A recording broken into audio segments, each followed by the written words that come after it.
우리 성인에게서 심폐소생술 하는 방법과 비교하셔야 되는데 지금처럼 가슴 압박의 속도는 영아, 소아, 성인 다 분당 100에서 120회로 하시는 거고요. 비교를 해보자면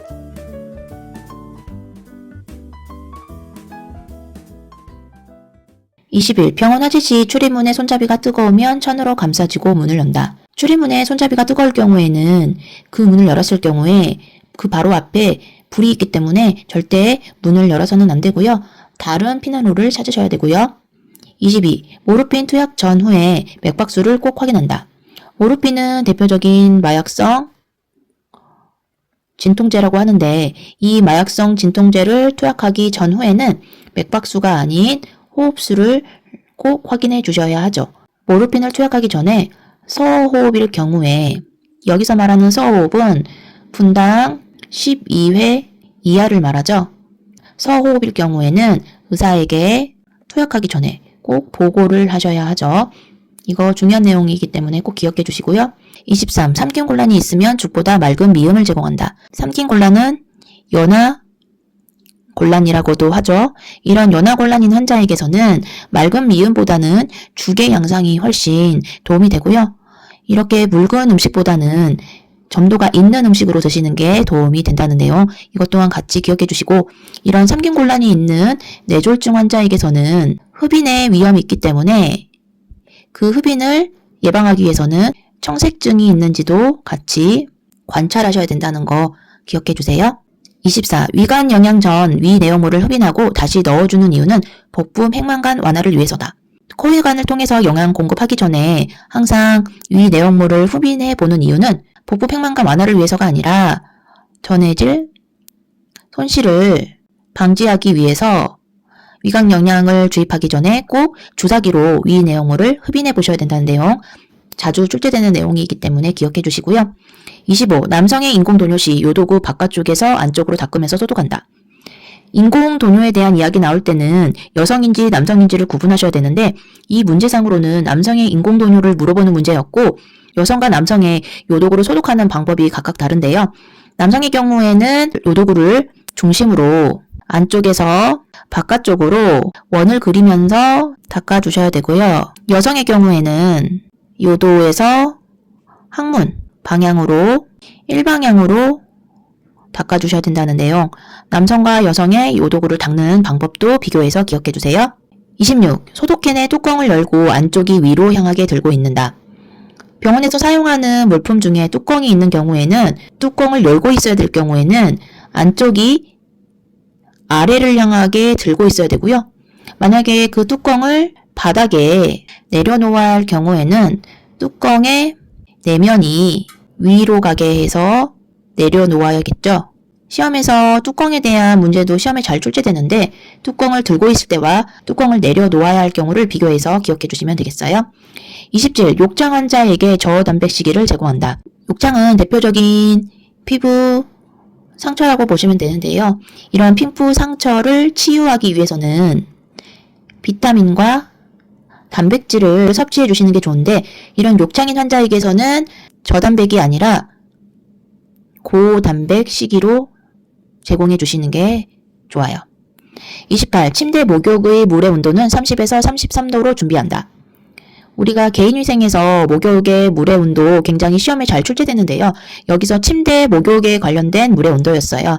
침대 목욕은 43에서 46도의 물을 유지해 주셔야 되고 나의 체온보다 36.5도인 내 체온보다 항상 높게 유지하셔야 되고요. 30에서 33도의 물은 미온수 스펀지 목욕 시 물의 온도라고 생각하시면 되는데요. 이런 미온수 스펀지 목욕의 경우에는 고열인 환자에게서 주로 하는 목욕법이었었죠. 그래서 체온보다 낮은 온도로 준비해 주셔야 되죠. 그래서 30에서 33도가 되겠죠. 이 물의 온도에 대한 내용, 지문으로 자주 출제되는 내용이기 때문에 기억해 주세요. 피부에 발적이 있는 뼈 돌출 부위에 반복하여 마사지한다. 피부에 발적이 있다는 건 특히나 뼈에 돌출된 부위에 우리가 발적인 소견이 보인다? 그러면 욕창을 예상해 볼 수 있는데 이런 욕창인 부분에서는 절대 마사지를 금하시라고 했죠.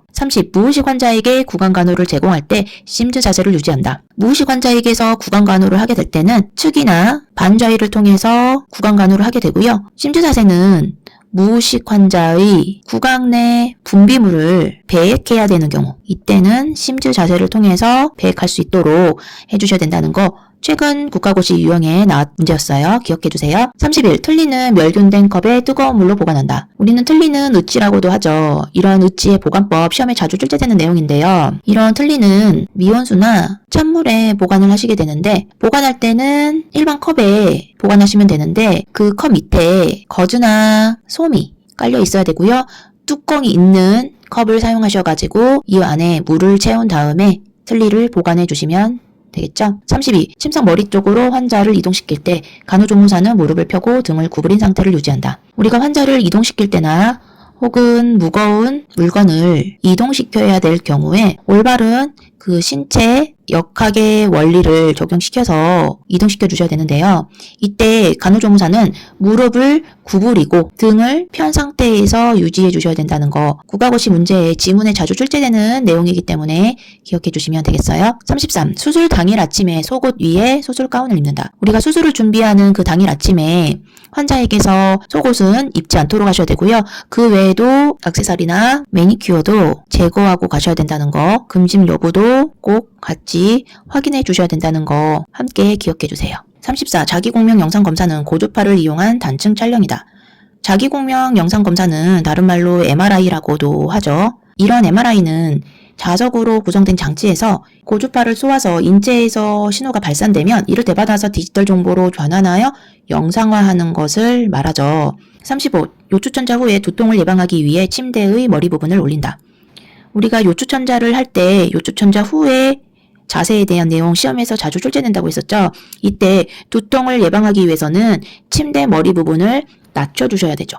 머리와 하지가 평평하게 앙화의 자세를 유지시켜 주셔야 된다는 거 그림으로 같이 이 앙화의 자세를 기억해 주시면 되겠어요. 36. 비강 캐뉼라는 산소 투여를 지속하면서 음식을 섭취할 수 없다. 비강 캐뉼라의 가장 좋은 장점은 산소를 투여하면서 음식을 섭취할 수 있다는 게 바로 장점이었어요. 37. 난청 환자와 의사소통 시 보청기 입력을 낮게 조절한다.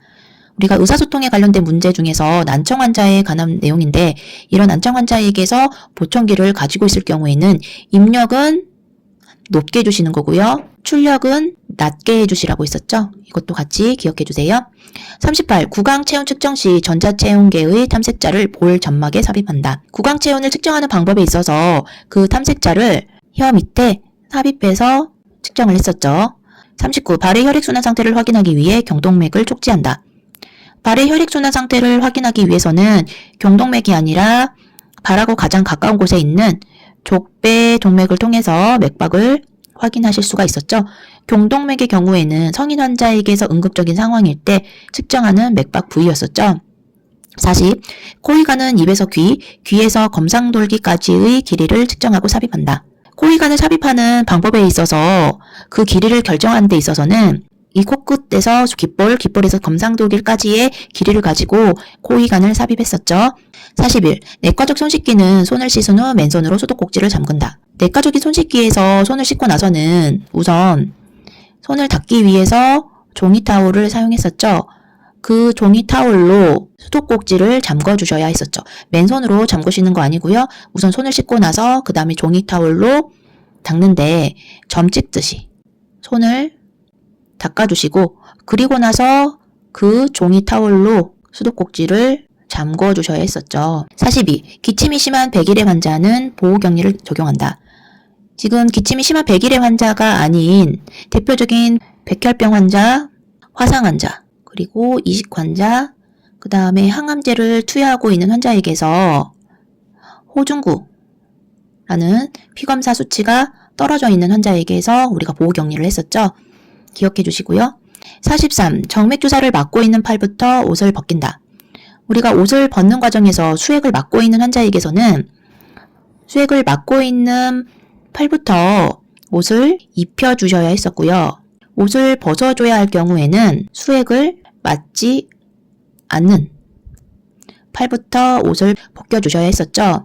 이건 마비인 환자에게서 옷을 입고 벗는 방법도 같이 기억해 주셔야 되는데, 벗을 때는 건강한 쪽부터 벗어주셨고요. 입힐 때는 불편한 쪽부터 입혀주셨죠.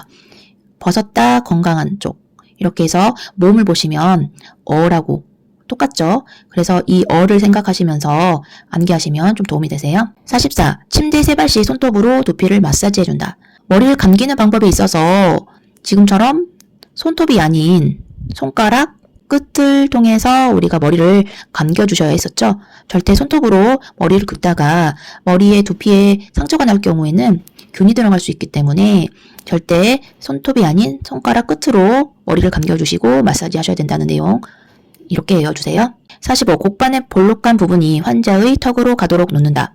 곡반을 사용하는 데 있어서 이 오목한 부분에 환자의 턱이 가도록 해서 사용하셔야 된다는 거. 곡반은 이렇게 생겼죠. 그랬을 때 이 오목한 부위에 턱이 가도록 해주셔야 된다는 내용. 특히나 특수 구강간호를 해야 하는 환자에게서 구강간호를 할 때 곡반을 사용하게 되는데 이때 환자의 턱이 그 오목한 부위에 들어갈 수 있도록 해서 구강간호를 해주시면 되겠죠. 마지막 장이에요. 46. 수동적 관절 운동 시 운동시킬 관절 반대쪽에 선다. 수동적 관절 운동은 누군가에 의해서 운동을 해주는 경우인데 그래서 무의식 환자들이나 스스로 움직일 수 없는 환자에게서 주로 하게 되는 운동인데 이때 운동을 시킬 때는 그 시키려고 하는 그 관절 쪽에 서서 운동을 해주셔야 되죠. 그래서 이건 틀린 내용이고요. 47. 자궁 경부암을 검진하기 위해서 대상자에게 심주 자세를 취하게 한다. 대표적인 여성 질환인 자궁 경부암을 검진하기 위해서는 대상자에게 하늘 자전거 자세. 여러분들 뭐라고 알고 계시나요? 절석이 쇠석이라고 알고 계시죠? 이건 예전 용어고요. 이렇게 개정된 내용인 하늘 자전거 자세라고 기억해서 외워두시고 그림과 같이 기억해 주시면 도움이 되시겠죠? 48. 수술 전 피부는 털이 난 반대 방향으로 면도한다.